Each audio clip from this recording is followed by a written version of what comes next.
بابک دشتی کارم ترشیجات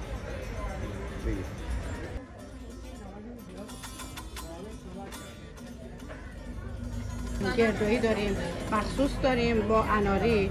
از این طرف اناردون داریم، دلال مرغ و ماست و اینا داریم. مرغ هستش با ماهی داریم. از این طرف هم قرمه سبزی هستش. محصولات ما عالیه. از این طرف پاستیل داریم با عسل. ترشی پاستیل معروفه اما خیلی خوشمزه همراه با قرقرود.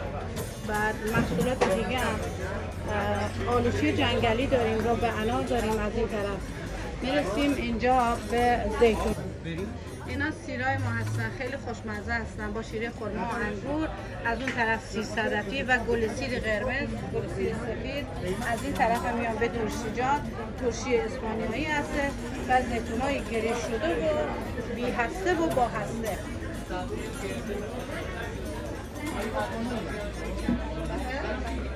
خب این ترشی خیلی خوشمزه هستش، مجازش هم تنده.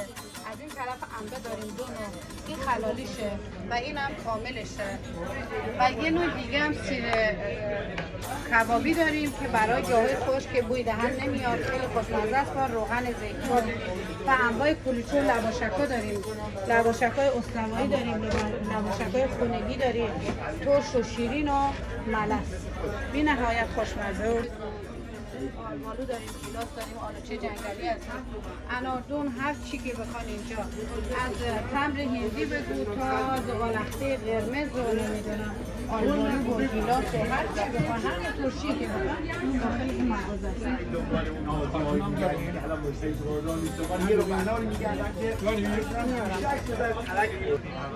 چند قالب بذاریم؟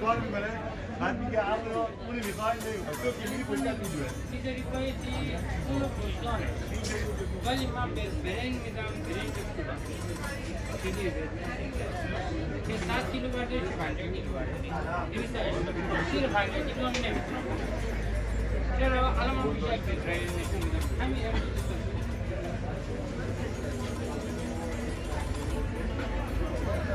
چرا یورو احتمال کردی بود دیگه دلیلی برشون ساعتی برای یه ساعت بیا بیشتر که من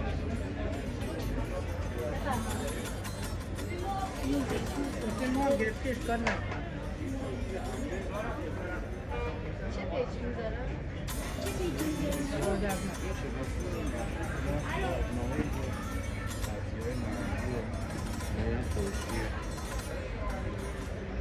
آزمان بگیر